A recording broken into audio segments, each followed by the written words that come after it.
Ces programmes vous est proposé par l'Église Carne.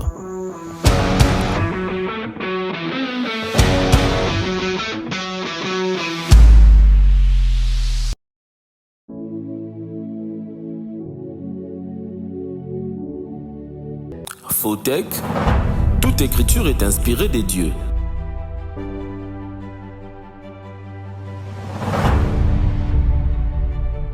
Que Dieu vous bénisse, bien-aimés dans les Seigneurs. Nous sommes très contents d'être devant de vous ce soir dans le cadre de notre culte du Fautech. Vous savez, c'est tout le mercredi que nous nous retrouvons ensemble. Et par la grâce de Dieu, le Seigneur ne cesse de nous inspirer ce que nous devons partager ensemble et nous croyons fermement que cette grâce ne cessera pas de couler sur nos vies. Nous avons communiqué depuis hier que le thème que nous allons partager aujourd'hui, nous l'avons intitulé « Ces mystères et grands ». Nous allons ouvrir nos Bibles, nous allons lire deux textes. Commençons par Éphésiens chapitre 5 du verset 31 au verset 32.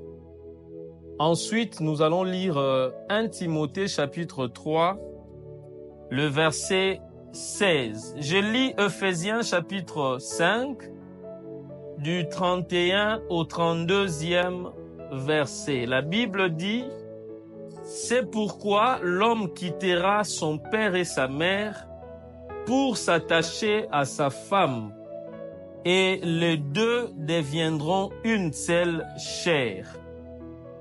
Le verset 32 dit: ce mystère est grand.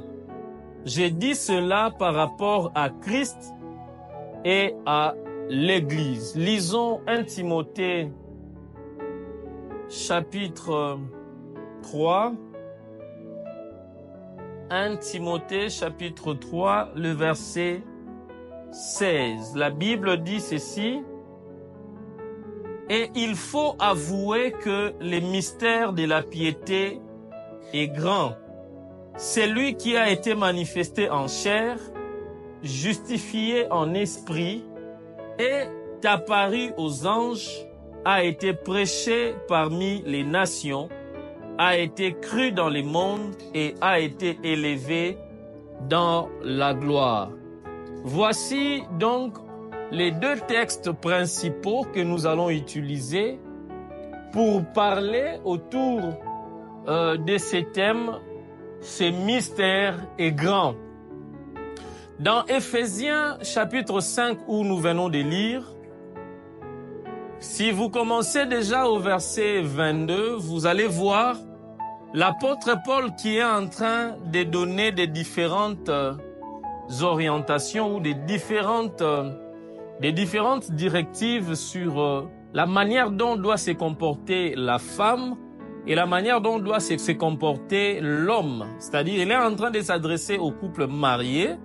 C'est donc pourquoi, dès lors que vous commencez au verset 22, l'apôtre Paul dit: femmes, soyez soumises, et maris, aimez vos femmes. Mais si vous lisez très bien cet extrait du verset 22 jusqu'au verset 32 où nous sommes, vous allez voir l'apôtre Paul qui est en train de comparer la soumission de la femme à la soumission de l'Église vers le Seigneur, l'amour du mari à l'amour que Christ a eu vers l'Église qui est son épouse, sa femme. L'apôtre Paul est au fait en train de comparer la femme à l'Église et l'homme, le mari, à Christ. C'est comme ça que ici, au verset 31, l'apôtre Paul épingle une écriture de Genèse chapitre 2 au verset 24. Lors de la formation d'Ève, lors de la formation de la femme, lorsque l'homme avait vu la femme, c'était écrié: voici cette fois-ci celle qui est os de mes os et chair de ma chair. Et au verset 24 de Genèse chapitre 2, je crois que c'est Moïse qui commente. Moïse écrit que c'est pourquoi l'homme quittera son père et sa mère s'attachera à sa femme et les deux deviendront une seule chair. Paul emploie maintenant ces versets-là pour dire au verset 32, il dit « Ce mystère est grand ». Et il dit « Je l'ai dit par rapport à Christ et à l'Église ». Pourquoi déjà Paul dit qu'il le dit par rapport à Christ et à l'Église? C'est parce que dans la première mention de ces versets dans Genèse chapitre 2, il n'était pas d'abord question de Christ et l'Église. Il était question de Adam et de Ève. Évidemment, je sais que nous accepterons tous que Adam et Ève, Adam est Christ dans l'ombre et Ève est l'Église dans l'ombre. Mais la première mention de ces versets était dans les cadres où nous l'utilisons encore beaucoup plus dans les cadres du mariage. Parce qu'ici, on parle de l'homme Adam et de la femme Ève. Et je n'aimerais pas entrer dans ces versets quant à Adam et Ève pour expliciter, mais nous savons que la première mention de ces versets était quant à Adam et à Ève. Et maintenant, Paul il épingle ces versets-là et il dit que ce mystère est grand. Cela veut dire que Paul est en train de voir dans la vie d'Adam et de Ève déjà un mystère. Mais j'aimerais encore dire que Paul est en train de voir dans le mouvement de l'homme qui quitte la maison de son père, qui quitte la maison de sa mère pour aller s'attacher à sa femme. Paul voit dans ces mouvements un mystère. J'aimerais d'abord définir les concepts que nous avons dans ces thèmes avant que nous ne puissions entrer dans l'effort de toutes les Écritures. Le premier concept que j'aimerais que nous puissions définir, c'est le concept mystère. Par définition, un mystère, c'est un secret. Un mystère, par définition, c'est aussi une vérité cachée qui est inaccessible par l'intelligence humaine ou par les facultés intellectuelles. Un mystère, c'est un secret, c'est quelque chose de caché. Un mystère, c'est quelque chose qu'on ne sait pas sonder, qu'on ne sait pas pénétrer. Un mystère, c'est quelque chose qui est caché. C'est ce qu'on appelle un mystère. Et le mot grand, quant à lui, par définition, j'ai retenu une définition qui dit que grand, c'est quelque chose dont l'auteur et la taille dépassent la moyenne. Quand on dit que quelque chose est grand ou quelque chose est grand de taille, on voudrait dire que c'est une chose qui, de par son hauteur et de par sa taille, dépasse la moyenne. C'est-à-dire, il y a une moyenne que l'on peut se fixer. Il y a, je dirais, une mesure que l'on pourrait se fixer. Et dès lors que la chose dépasse cette mesure, on dit d'emblée que la chose est grande. Alors, dire que ce mystère est grand voudrait dire en réalité trois choses. J'aimerais que dans ces langages ou dans ces thèmes, ce mystère est grand, dans cette thématique, que nous puissions voir trois choses. La première des choses, c'est que lorsque l'on dit que ce mystère est grand, ici, le mot grand est un adjectif qualificatif. Et beaucoup plus, c'est un adjectif de comparaison. C'est que lorsque l'on dit que ce mystère est grand, ça veut dire que l'on voudrait comparer ce mystère à d'autres mystères. C'est qu'en disant ce mystère est grand, je voudrais que nous puissions voir la comparaison, que nous puissions comparer, rentrer même face à l'esprit de Paul. Quand il disait que ce mystère est grand, c'est que il existait d'autres mystères, mais comparativement à ces mystères dont Paul parle ici, ces mystères les dépassaient en grandeur, en hauteur et en taille. Deuxièmement, c'est que dire que ce mystère est grand, c'est démontrer la supériorité de ces mystères face aux autres mystères. Par le fait qu'il est grand, c'est-à-dire qu'il est supérieur aux autres mystères. Mais troisièmement, dire que ce mystère est grand, c'est démontrer aussi l'auteur et la taille de ces mystères qui dépasse la moyenne, c'est-à-dire c'est démontrer que l'auteur et la taille de ces mystères dépassent la moyenne. J'aimerais donc que nous puissions traiter autour de ces trois choses, comparer ces mystères face aux autres mystères, démontrer la supériorité de ces mystères face aux autres mystères, mais aussi, troisièmement, démontrer que l'auteur et la taille de ces mystères dépassent la moyenne. Mais j'aimerais insister ici que lorsque nous disons que quelque chose, quand elle est grande, c'est parce que son auteur et sa taille dépassent la moyenne. Ici, cette moyenne-là, je voudrais que nous puissions la voir comme l'intelligence, comme les facultés intellectuelles. C'est-à-dire, quand nous allons dire que ces mystères dépassent en moyenne l'auteur et la taille des autres mystères, je voudrais que nous puissions dire que ces mystères, son auteur et sa taille dépassent l'intelligence humaine. Voilà donc ce que je voudrais que nous puissions traiter ce soir. Mais il y a une question que je me pose. La question que je me pose, c'est que de quel mystère Paul est en train de parler? Nous avons juste lu, Paul a dit, ce mystère est grand. Oui, nous acceptons que ce mystère est grand, mais de quel mystère est-ce que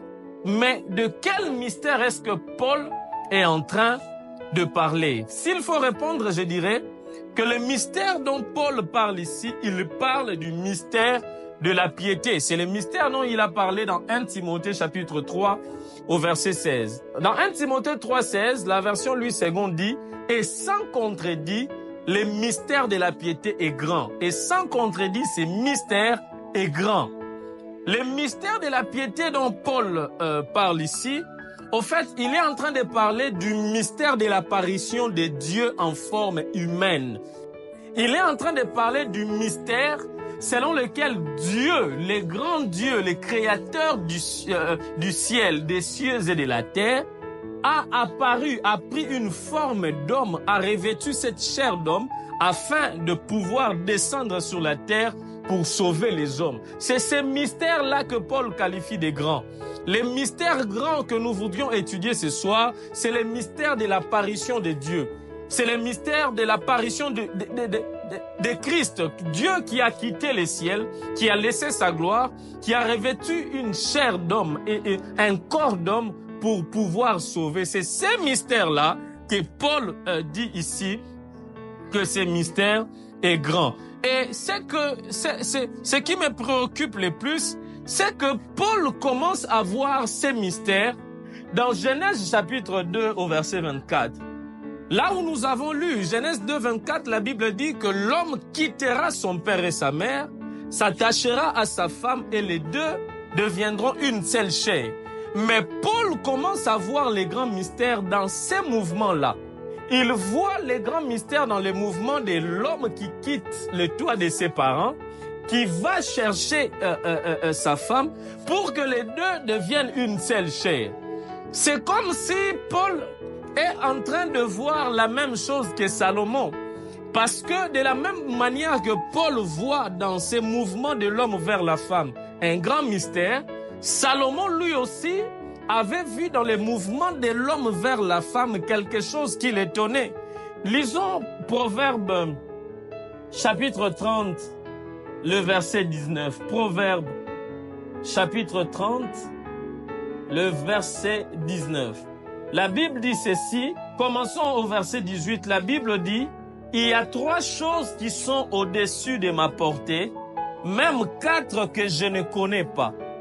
La trace de l'aigle dans les cieux, la trace du serpent sur les rochers, la trace du navire au milieu de la mer et la trace de l'homme chez la jeune fille. » Ici, c'est Salomon qui parle. Salomon dit, il y a 3 choses qui sont au-dessus de ma portée. Il dit, il y en a même 4 que je n'arrive pas à comprendre. Il dit, la première, c'est la trace de l'aigle dans les cieux. La deuxième, il dit, c'est la trace du serpent sur le rocher. La troisième, il dit, c'est la trace de la navire sur la mer. Et la quatrième, il dit, c'est la trace de l'homme vers la jeune fille ou chez la jeune fille. Toutes les traces dont Salomon est en train de parler ici, Ce sont des traces qu'on s'aperçoit presque pas, qu'on ne voit presque pas. Quand l'aigle ou quand n'importe quel oiseau circule dans les ciels ou s'envole dans les cieux, on ne voit pas de traces, ça ne laisse pas de traces. On ne sait pas se dire, mais il est passé par où? Il a volé de quel côté? Deuxièmement, il dit c'est la trace du serpent sur les rochers. Quand les serpents serpentent sur les rochers, passent sur les rochers, on ne voit pas de traces, ça ne laisse pas de traces. Troisièmement, il dit c'est la trace de la navire sur la mer, un bateau ou n'importe quel navire qui naviguerait sur la mer. Quand un bateau passe, on ne voit pas de traces, ça ne laisse pas de traces. Mais quatrièmement, Salomon dit que ce qui l'étonne, c'est la trace de l'homme vers la jeune fille ou chez la jeune fille. C'est-à-dire, quand un homme passe chez la femme, Salomon ne voit pas de traces. Ici, quand il dit la trace de l'homme chez la jeune fille, j'aimerais que nous puissions aussi le voir dans le cadre de l'intimité. C'est-à-dire, quand l'homme va en intimité vers la femme, il n'y a pas de traces. C'est vrai, il pourrait y avoir des traces de grossesse si la femme tombait grosse, mais aussi j'aimerais qu'on le voie comme la trace de l'homme qui va pour draguer une fille. C'est un mystère. Quand un homme voudrait aller draguer une fille, il le fait de manière mystérieuse. Personne ne peut s'en apercevoir. Et quand l'homme veut aller en intimité avec une fille, il le fait de manière mystérieuse. Personne ne s'en perçoit. Salomon dit que la trace de l'homme vers la femme, vers la jeune fille, il ne comprend pas. Et comme Salomon ne comprend pas la trace de l'homme vers la fille, c'est que la trace de l'homme vers la femme, c'est un mystère. Voilà pourquoi Paul épingle ces mystères-là depuis Genèse chapitre 2. Il dit ce mystère est grand. Et ici, Paul dit ceci. Paul a épinglé un verset qui naturellement parlait d'abord d'Adam et d'Ève et naturellement qui parle du mariage. Mais Paul insiste, il dit ce mystère est grand. Il fait une insistance en disant, je dis cela par rapport à Christ et à l'Église. C'est que le mystère de l'homme qui va vers la jeune fille, nous devons aujourd'hui le voir par rapport à Christ et à l'Église. Mais j'aimerais que nous puissions directement traiter sur les 3 points que j'avais dit ici et que nous puissions déceler ces mystères. Le premier point, j'avais dit que dire que ce mystère est grand, ça voudrait dire que nous pouvions comparer ces mystères face à d'autres mystères. Et j'aimerais que nous puissions traiter le premier point qui s'agit évidemment de la comparaison. Dans les Écritures, bien aimés, si nous parcourons les Écritures, il y a beaucoup de mystères. L'Écriture ici, la Bible que j'ai avec moi, il y a beaucoup de mystères. Beaucoup, et alors beaucoup de mystères que je ne saurais pas tous citer ici. J'aimerais peut-être citer ne serait-ce que 2 mystères. Il y a un premier mystère que j'aimerais citer ici, c'est le mystère de l'aveuglement d'Israël comme nation, ou le mystère de l'endurcissement d'Israël comme nation. Lisons-le dans Romains. Je crois que nous allons lire beaucoup de textes bibliques aujourd'hui. Lisons Romains chapitre 11. Romains chapitre 11, le verset 25. C'est toujours Paul qui parle. Écoutez ce que Paul dit. Paul dit, « Car je ne veux pas, frères, que vous ignorez ces mystères. » Il dit que vous ignorez ces mystères. Mais de quel mystère il parle? Il dit, « Afin que vous ne regardiez pas, vous ne regardiez pas comme des sages, il y a endurcissement partiel d'Israël jusqu'à ce que la totalité des païens soit entrée. » Ici, dans Romains chapitre 11 au verset 25, Paul nous présente un mystère. Il dit, frère, je ne veux pas que vous soyez dans l'ignorance au sujet de ces mystères. Et de quel mystère il parle? Il parle du mystère de l'endurcissement d'Israël. Il dit, Israël est entré dans l'aveuglement. Israël est entré dans un endurcissement partiel afin que les païens soient sauvés. Et oui, je ne peux pas le contredire. L'endurcissement d'Israël comme nation aujourd'hui, c'est un mystère. Oui, c'est un mystère. D'ailleurs, s'il faut que nous puissions le voir dans l'ombre, il y a beaucoup d'histoires dans l'ombre qui nous préfiguraient déjà qu'Israël comme nation entrerait dans l'endurcissement, entrerait dans l'aveuglement. Et cette histoire dont je parle ici, je le vois dans Exode chapitre 2, du verset 11 au verset 18. Dans Exode chapitre 2 au verset 11, du verset 11 au verset 18, la Bible nous raconte l'histoire de Moïse. La Bible dit Moïse étant grandi dans la maison des pharaons, lorsqu'il a appris, lorsqu'il sut qu'il était hébreu, qu'il était du peuple juif, la Bible dit que Moïse un jour sortit pour voir ses frères. C'était le commencement même de la délivrance d'Israël. Moïse sortit pour voir ses frères. Écoutez, il sortit pour voir ses frères. Lorsque Moïse sortit, la Bible dit qu'il vit un Hébreu et un Égyptien qui se disputaient. Moïse, la Bible dit qu'il prit la défense de son frère hébreu et ayant regardé des deux côtés, il tua l'Égyptien et le cacha sous la terre. La Bible dit que l'autre jour, Moïse sortit encore. Lorsqu'il sortit, il vit deux Hébreux ces jours-là qui se disputaient. Et alors Moïse leur dit, pourquoi vous vous disputez, vous êtes frères? Lorsqu'il leur dit ainsi, l'un des Hébreux leur dit, qui t'a établi juge parmi nous? Voudrais-tu me tuer comme tu avais tué cet Égyptien ces jours-là? Alors quitte ici, tu n'es pas juge parmi nous. La Bible dit que Moïse comprit que l'histoire a été sue, a été connue, et même Pharaon l'avait appris et commençait à chercher à faire périr, à faire tuer Moïse. Et Moïse s'enfuit et s'en alla dans les pays des Madians où il était parti épouser Séphora dans la maison de Jéthro et tout ça. Mais voyez cette partie de l'histoire. La Bible dit que Moïse était sorti pour voir ses frères. Il vit son frère hébreu qui était menacé par un Égyptien. Il tua l'Égyptien. Mais lorsqu'il vint pour établir la paix entre ses frères ont refusé qu'il établisse la paix. Ils leur ont dit, tu n'es pas juste parmi nous. Et Moïse eut peur et il s'enfuit chez les Madians. Cette histoire parle exactement de l'endurcissement d'Israël comme nation. Parce que, regardez ce qui se passe. Moïse était avec ses frères. Les Hébreux étaient avec ses frères. Et Moïse voulait prendre la défense de ses frères. C'est comme ça que dans Actes chapitre 7, Étienne a aussi invoqué cette histoire. Si vous lisez Actes chapitre 7 à partir du verset 22, vous allez voir, Étienne invoque cette histoire. D'ailleurs, dans le verset 24, Étienne dit que le frère de Moïse, les Hébreux ne savaient pas que Dieu commençait à leur donner la délivrance au travers de Moïse. C'est que Moïse qui vient délivrer ses frères ici, que ses frères ne reçoivent pas et que ses frères chassent, que Moïse s'enfuit pour aller vers les pays des Madians. C'est Moïse-là, au fait, c'est l'image du Seigneur Jésus-Christ qui était venu vers ses frères Israël comme nation afin de les délivrer.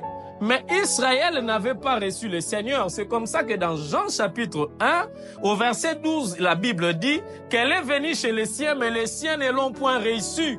Donc Moïse qui sortait de sa maison, c'est comme Christ qui sortait du ciel, qui descendait du ciel, est venu vers ses frères. Il était venu pour les défendre. Voilà pourquoi dans Actes chapitre 7, Étienne dit que les frères de Moïse n'avaient pas compris que Dieu voulait leur accorder la délivrance par Moïse. Mais ça, c'est le Seigneur Jésus-Christ qui avait quitté le ciel, venu dans Israël. Mais Israël ne l'ont point reçu parce que Israël n'avait pas compris que les sauveurs, les messies, étaient venus vers eux. Et donc, lorsqu'ils ont chassé le Seigneur a fait comme Moïse. Pareil que les frères de Moïse avaient refusé la délivrance de Moïse et que Moïse s'en était enfui pour aller dans les pays des Madians. Pareil que Christ va tourner le dos à Israël pour se diriger vers nous, les véritables Madians, nous, les nations qui sommes devenues aujourd'hui Israël. C'est que l'endurcissement partiel d'Israël, c'est un mystère. Voilà ici, nous l'avons dévoilé, nous l'avons dégagé à partir de l'histoire de Moïse. Et il n'y a pas que ça comme mystère, il y a beaucoup d'autres mystères. Je pourrais prendre ici les mystères des 7 chandeliers, des 7 étoiles et des 7 chandeliers.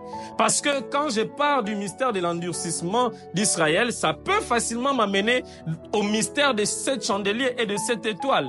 Voyons-le dans Apocalypse chapitre 1er.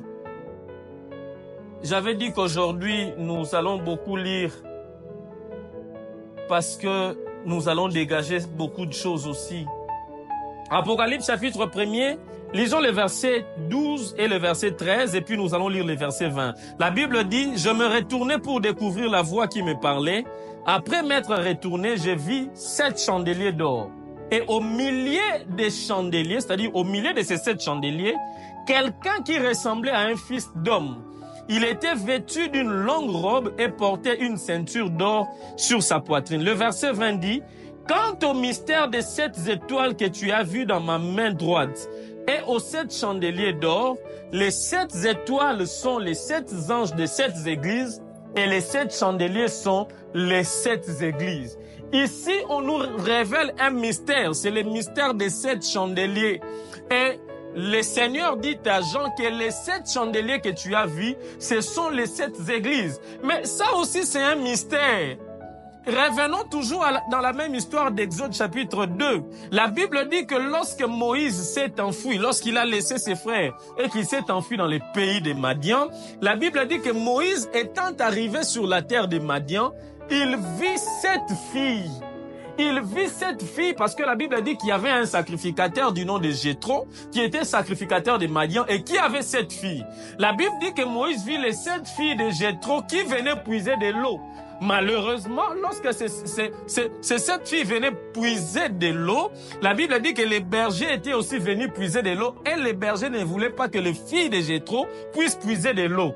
En ces moments-là, la Bible dit que Moïse avait pris la défense des 7 filles de Jéthro. Moïse prit leur défense, il chassa les bergers et Moïse fit puiser de l'eau. Lui-même, Moïse, il puisa de l'eau pour les filles de Jéthro et pour les bêtes des filles de Jéthro. Et la Bible dit que lorsque ces filles étaient rentrées, ils ont donné rapport à leur papa et tout ce qui s'en était suivi. Bref, nous savons qu'après, Moïse avait épousé l'une de ces 7 filles qui est Séphora. Mais ça aussi, c'est un mystère. Comme le mystère de 7 chandeliers. Pourquoi? Parce que la Bible dit que Moïse, j'ai déjà dit que Moïse, c'est le Seigneur Jésus-Christ. Lorsqu'il est arrivé, il vit 7 filles. Or, les 7 filles de Jéthro, ce sont les 7 églises d'Apocalypse, les 7 chandeliers d'Apocalypse. Les 7 chandeliers que Jean avait vus, le Seigneur lui a dit que ces 7 chandeliers sont les 7 églises. C'est que ces 7 églises sont comme les 7 filles de Jéthro. Mais regardez au verset 13, Jean dit, « J'ai vu un homme qui marchait au milieu de ces 7 chandeliers. » Mais cet homme-là, c'est Moïse. Moïse avait trouvé cette fille qui était venue puiser de l'eau et seul Moïse a puisé de l'eau pour toutes ces filles-là. C'est que Moïse, il est l'homme qui marche au milieu de toutes ces filles en puisant de l'eau pour elles. Ce véritable Moïse, c'est le Seigneur Jésus et toutes ces églises représentent l'église corps du Christ. Voilà même la raison pour laquelle Moïse avait trouvé 7 filles dans la maison de Jéthro, mais il n'avait épousé qu'une seule fille qui est Séphora. C'est-à-dire, toutes les 7 églises représentent une seule église qui est l'épouse du Seigneur. C'est pourquoi Moïse avait puisé l'eau pour toutes ces 7 filles-là. Et aujourd'hui, nous avons un Moïse qui a puisé de l'eau pour nous. C'est Moïse, c'est le Seigneur Jésus-Christ. Il nous a puisé de l'eau. L'eau que nous avons aujourd'hui, c'est la parole et c'est le Saint-Esprit qui est en nous. Vous comprenez ici que ce mystère aussi de cette chandelier, c'est un mystère. C'est un mystère. Pareil que le mystère de l'endurcissement d'Israël, c'est un mystère. Ce mystère de cette chandelier et de cette étoile, c'est un mystère. En fait, je voudrais justement ici nous faire comprendre que dans la Bible, il y a beaucoup de mystères. Quel autre mystère qui existe? Nous avons beaucoup de mystères et tous ces mystères, ils sont des mystères. Ça reste des mystères. Mais ce qui m'intrigue, c'est que quand on lit l'Écriture, on remarque une chose. On nous parle des mystères, mais on nous parle jamais des grands mystères. Une seule fois où l'on nous parle des grands mystères, il s'agit du mystère de la piété. Tous les autres mystères, on ne les appelle que des mystères. Les mystères qu'on a parlé ici, les mystères de l'endurcissement d'Israël, c'est un mystère comme tout autre mystère. Les mystères de 7 chandeliers, de 7 étoiles, c'est un mystère. Les mystères de Babylone la Grande, c'est un mystère. Les mystères de la sémence du serpent, c'est un mystère. Les mystères, il y a tant d'autres mystères. Il y en a tant d'autres mystères. Ce sont tous des mystères. Jamais dans l'Écriture, on a appelé un quelconque mystère un grand mystère.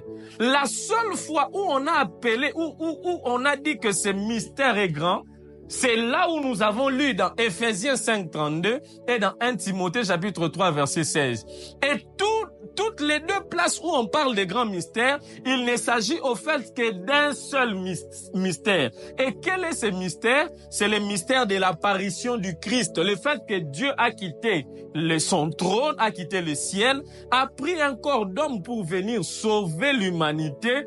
Paul l'appelle un grand mystère. Vous comprenez avec moi, bien-aimés, que tout cela sont des mystères, mais qu'un seul est un grand mystère, c'est le mystère de la piété. Et puisque nous avons parlé d'autres mystères, j'aimerais aussi que nous puissions parler de ces grands mystères. Ces grands mystères, Paul a commencé à les voir dans Genèse chapitre 24, verset 24. La Bible dit, c'est pourquoi l'homme quittera son père et sa mère, s'attachera à sa femme, et les deux ne feront qu'une seule chair.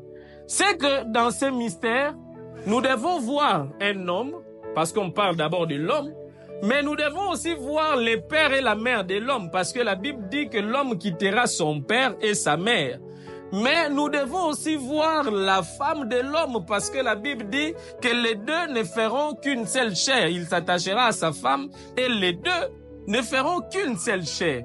Voilà les grands mystères dont Paul nous présente ici. C'est ces grands mystères que j'aimerais que nous puissions voir afin que nous puissions aussi décoller dans autre chose. Paul épingle cette écriture de Genèse 2:24 pour en parler comme un grand mystère. L'homme quittera son père et sa mère. Quand on en parle comme un mystère, puisque Paul dit qu'il le dit par rapport à Christ et l'Église, nous devons donc chercher à comprendre quel est cet homme dont Paul parle ici. L'homme dont Paul parle ici, ou l'homme dont Genèse 2:24 parle ici, je l'ai trouvé dans Jean chapitre 19 au verset 5. Jean chapitre 19 verset 5, la Bible dit ceci, lisons-le. Jean 19, 5, la Bible dit, Jésus sortit donc, portant la couronne d'épines et les manteaux de pourpre. Et Pilate leur dit, voici l'homme. Écoutez ce que Pilate dit ici. Il dit, voici l'homme. C'est que l'homme que l'on cherche dans Genèse 2:24, l'homme qui doit quitter son père et sa mère, Pilate nous le montre ici que c'est Christ, c'est Jésus. Mais j'aimerais que nous puissions voir la manière dont cet homme a été présenté. L'homme que l'on nous présente ici, Jésus, on ne le présente pas lorsqu'il est en train de guérir Bartimée. L'homme qu'on nous présente ici, Jésus, on ne nous le présente pas lorsqu'il est en train de guérir la femme à la perte de sang. L'homme qu'on nous présente ici, Jésus, on ne le présente pas lorsqu'il est en train de ressusciter Lazare. Mais l'homme qu'on nous présente ici, Jésus, on nous le présente avec une couronne d'épines sur sa tête et portant un manteau de pourpre.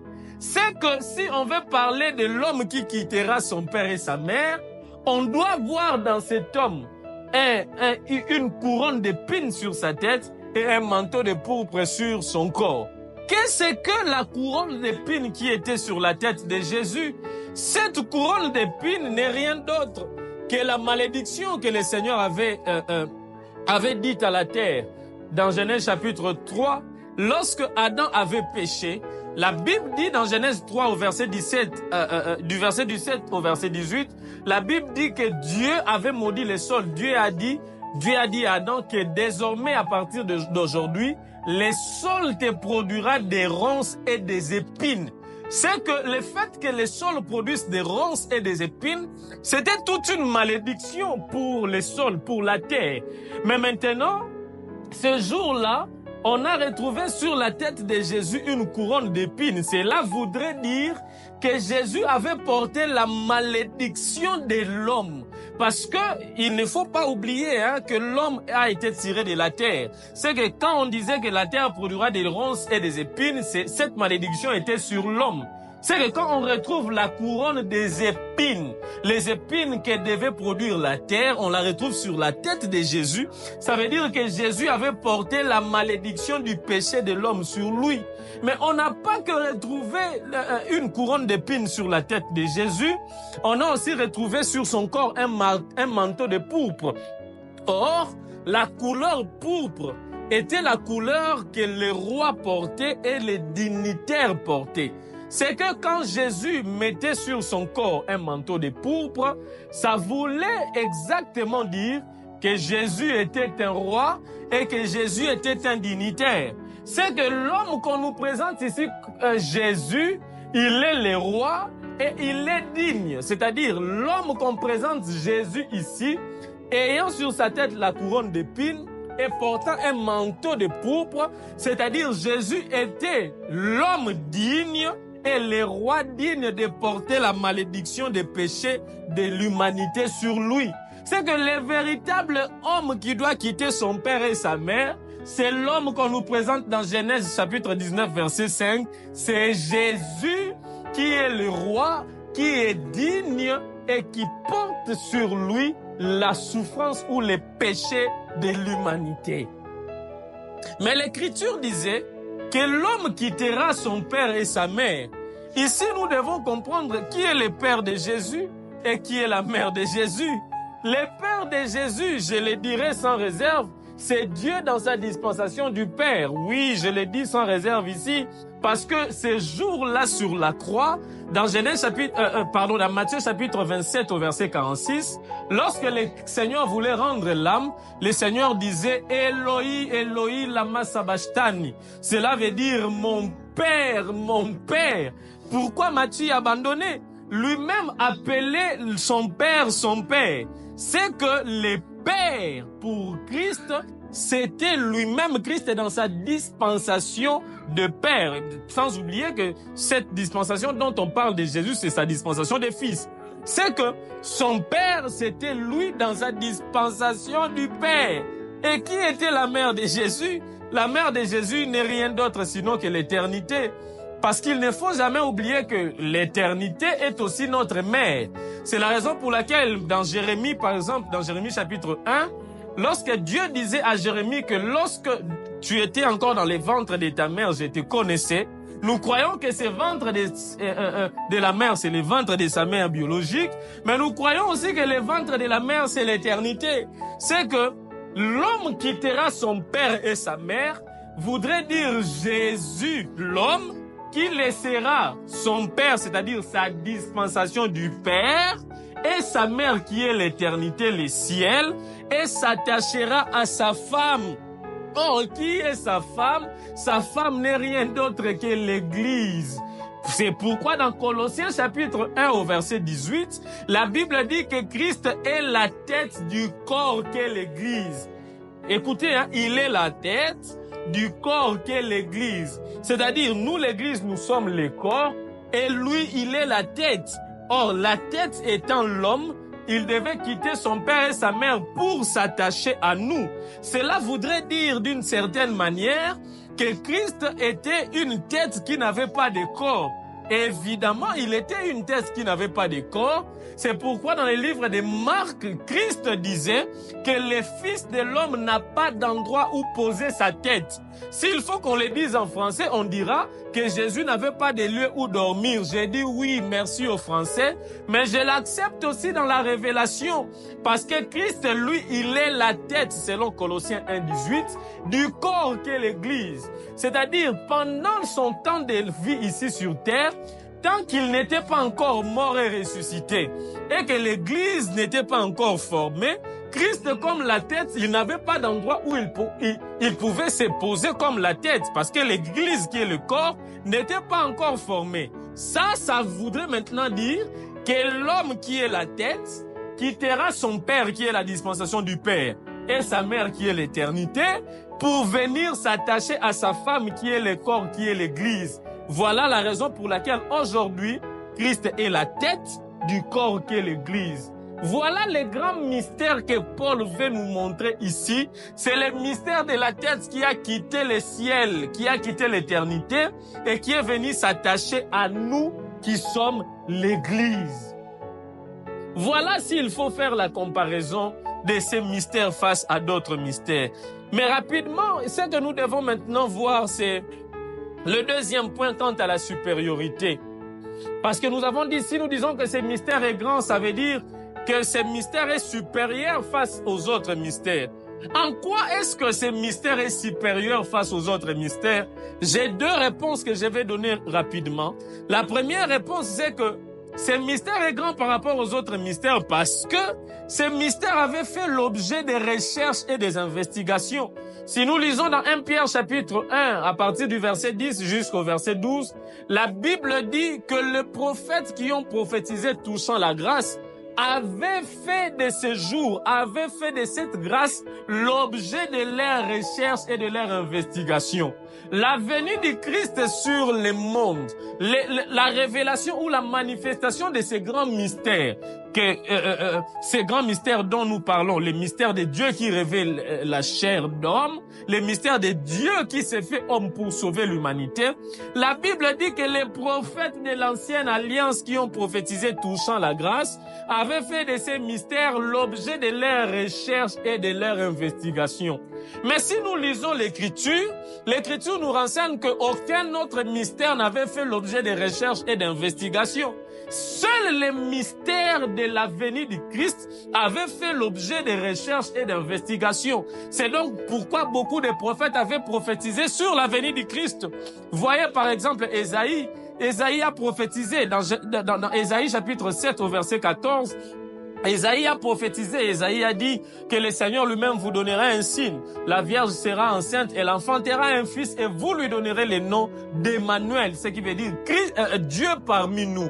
La Bible dit, Ésaïe a prophétisé dans Ésaïe chapitre 9 au verset 5. Ésaïe a dit, un enfant nous est né, un fils nous est donné, la domination reposera sur ses épaules. On l'appellera prince de paix, on l'appellera l'admirable, on l'appellera Père éternel.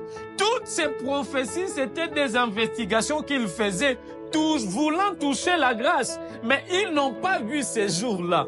Ésaïe était en train de prophétiser comme s'il s'agissait de lui-même. Mais ils étaient en train de mener des recherches parce qu'ils voulaient voir ces beaux jours de la grâce. Et ils ne l'avaient pas vu. Et c'est nous qui avions reçu la grâce et la faveur de voir ces jours. Parce que ce mystère est grand. Mais la deuxième raison que j'aimerais rapidement donner, et la raison la plus importante, c'est que tous les mystères que nous pouvons révéler dans la Bible, bien aimé, tous les mystères, aucun de ces mystères ne cache en lui la vie éternelle. Aucun. Il n'y a aucun mystère que nous pouvons révéler, quel que soit le nombre de mystères. Je ne sais même pas s'il existe combien de nombres de mystères ici. S'il y a combien de mystères dans la Bible, ça je ne sais pas. Je ne sais pas s'il y a quelqu'un qui pourra nous révéler le nombre de mystères qui existent. Quand bien même il existerait tous ces mystères dans la Bible, aucun de ces mystères ne cache en lui l'éternité. Aucun de ces mystères ne cache en lui le salut. Aucun des mystères ne cache la vie éternelle. Les seuls mystères qui cachent la vie éternelle, c'est ces mystères grands dont Paul nous parle. Le fait que Christ avait quitté le ciel, venir sur la terre pour sauver l'humanité, c'est le seul mystère qui a caché l'éternité.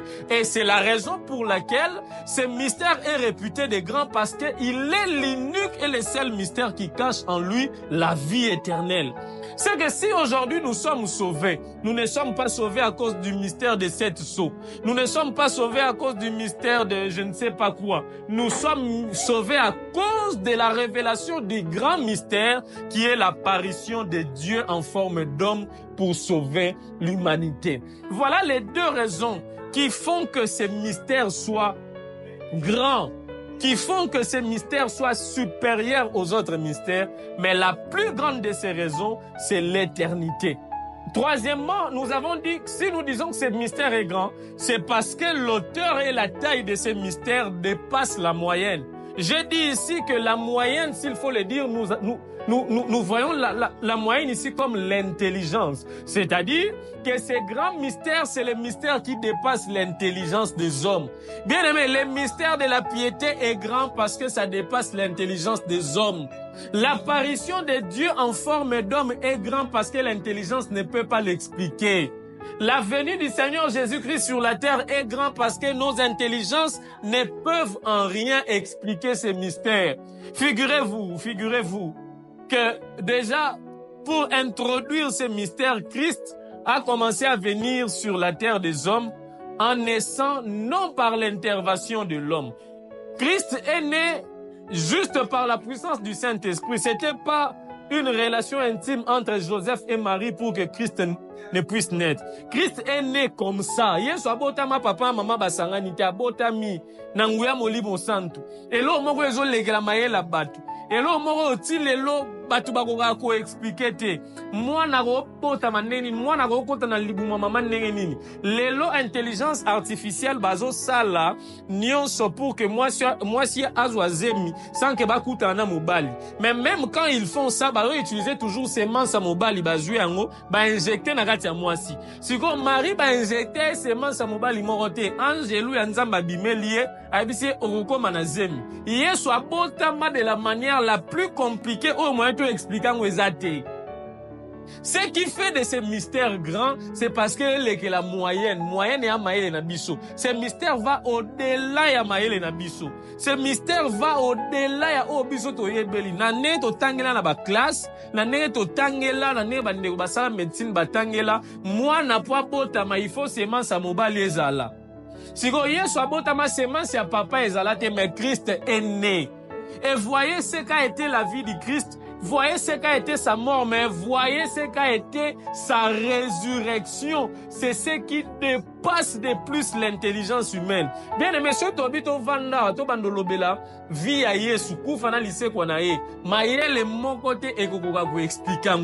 Voilà la raison pour laquelle, la raison qui fait que ces mystères soient traités des grands mystères, c'est parce que ça dépasse notre intelligence. C'est parce que ce mystère va au-delà de notre intelligence. J'aimerais clôturer cet enseignement juste par une petite pensée qui traverse mon esprit, comme cette pensée pouvait aussi traverser l'esprit de l'apôtre Paul. Je me pose cette question. Il y a beaucoup de mystères, mais ce mystère seul est réputé de grand parce qu'il cache en lui l'éternité. Maintenant, la question que moi je me pose, si Dieu a voulu révéler ces grands mystères, parce que ce mystère est très grand, le fait que Dieu ait quitté le ciel pour venir sur la terre, Paul dit que ce mystère est grand. Nous disons oui, amen, ce mystère est grand. Mais Dieu a quand même révélé ce mystère. Il a quitté le ciel, il est venu sur la terre pour nous sauver. Ce grand mystère a été révélé. Ce qui fait que le fait que ce grand mystère a été révélé, tous les autres mystères qui sont des simples mystères doivent aussi être révélés. D'ailleurs, nous avons révélé ici les mystères de l'endurcissement d'Israël comme nation. Nous avons révélé les mystères de 7 chandeliers et de 7 étoiles, c'est-à-dire tous les autres mystères ont été révélés. Mais la question que moi je me pose, si le grand mystère a été révélé, quels sont ces autres mystères qui peuvent être dans nos vies et qui ne peuvent jamais être révélés? Écoutez, dans Jérémie chapitre 33 au verset 3, Dieu dit à Jérémie, il lui dit, invoque-moi et je te répondrai et je t'annoncerai des grandes choses, des choses cachées que tu ne connais pas. Cela veut dire, il y avait des mystères que Jérémie ne connaissait pas, mais qui pouvaient être révélés à Jérémie si seulement il invoquait le Seigneur. Cela veut dire, nous utilisons d'ailleurs cette écriture aujourd'hui pour dire si nous prions, le Seigneur peut nous révéler ce mystère. Je parle juste de cette écriture, de ces paroles que nous disons, que si nous prions, Dieu peut nous révéler ce mystère. J'aimerais dire à un enfant de Dieu ce soir, mon frère, ma sœur, toi qui me suis, si le mystère grand qui cachait le salut, Dieu l'avait révélé, je me pose la question, quel est ce mystère qui existe dans ta vie que Dieu ne peut pas révéler? Et quel est ce mystère que Dieu ne peut pas finir dans ta vie afin que tu trouves la solution à tes problèmes? L'apôtre Paul dit dans le livre des Romains, l'apôtre Paul dit ceci. Si Dieu nous a donné Christ qui était son seul et unique fils, l'apôtre Paul dit, si Dieu nous a donné Christ, quelle autre chose Dieu nous refuserait-il en dehors de Christ? Paul alobi soki nzambe apesa biso mwana ye moko ezali Yesu. Paul azomituna alobi eloko nini musu nzamba koboyela biso na sima ya Yesu. C'est que bamakambu nyonso tozalaka nango na bavi na biso lokola ba mystère. Ekoki otikala rêve, ekoki otikala condamné te aussi longtemps que les grands mystères qui cachaient le salut nzambe déjà révélé yango. Nde na pokwa lelo na ye koyebisa mona nzambe moko. Quel que soit les mystères où ils ont existé nango tokoki pe ko révéler. Nous avons tous des problèmes dans ma vie na biso eza lokola ba mystère. Biango nzamba yebisaki Jérémie, invoque-moi, je te répondrai. En ce moment-là, Jérémie était enfermé. Sur autant que Jérémie 33, dans verset 1er, au moment le prophète Jérémie était emprisonné. Il était dans la prison. Biso pe lokola lelo, eza ba situation musu eza ko emprisonné biso. Na ebité situation nini ko emprisonné. Le célibat peut être une situation qui t'emprisonne, le chômage peut être une situation qui t'emprisonne et tant d'autres choses peuvent être des situations qui t'emprisonnent. Mais la question que je me pose aujourd'hui, est-ce ces choses qui sont des mystères ils ont emprisonné yo? Et ça va grand mystère? La réponse est simple, et ça non. Alors puisque ça va grand mystère et que le grand mystère a déjà été révélé, j'aimerais te dire ce soir mon frère, ma sœur, que tout mystère qui bloque ta vie sera révélé au nom de Jésus.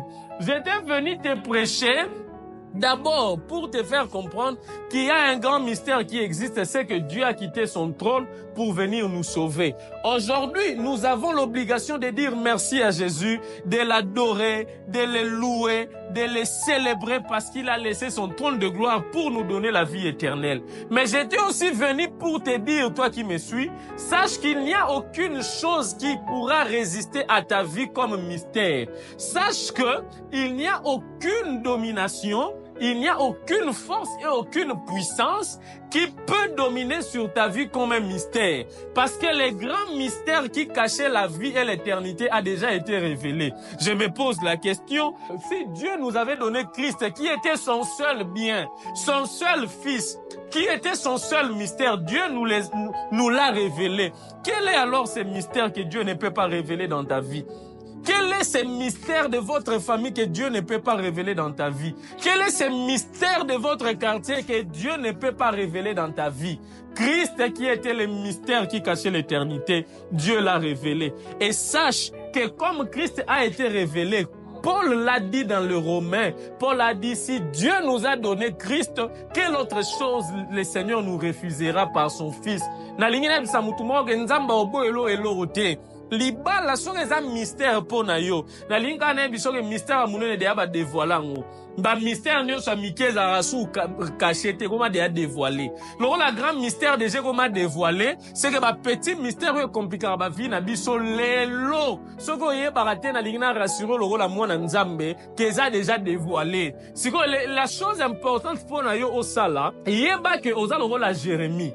Jérémie Abaneko se retrouvait dans la prison et le Seigneur lui est apparu pour lui dire « Invoque-moi et je te répondrai ». Je suis venu dire à un enfant de Dieu, tu n'as qu'une seule responsabilité, c'est celle de pouvoir invoquer ton Dieu. Invoque le Seigneur. Quand les choses ne marchent pas, prie le Seigneur. L'apôtre Paul dit qu'il n'y a donc maintenant aucune condamnation pour ceux qui sont dans Christ. Christ, le grand mystère a déjà été révélé.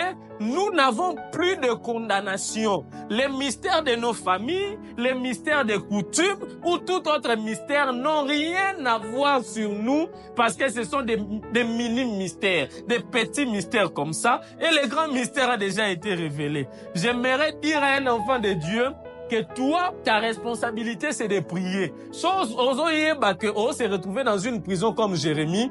Tout ce que tu peux faire, c'est de prier. Maman Sambela, mon frère Yo Sambela, Yo Belela Nzambe, lui qui a déjà révélé tous les mystères, il descendra dans ta vie et il révélera ces mystères qui te condamnent. Ce soir, j'aimerais que nous puissions faire juste des exercices. Le premier exercice, parce que il était le grand mystère qui s'est laissé révéler. Il s'est lui-même révélé à nous. Moïse a le cas mystère caché. Prophète, ces mystères restés cachés. Mais Christ est venu, il s'est révélé lui-même à nous.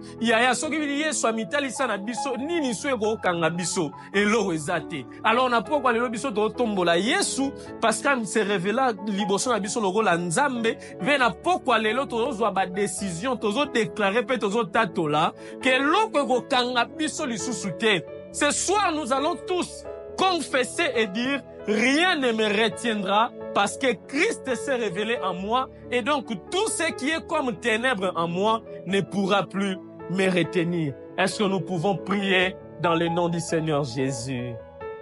Fautec, toute écriture est inspirée des dieux.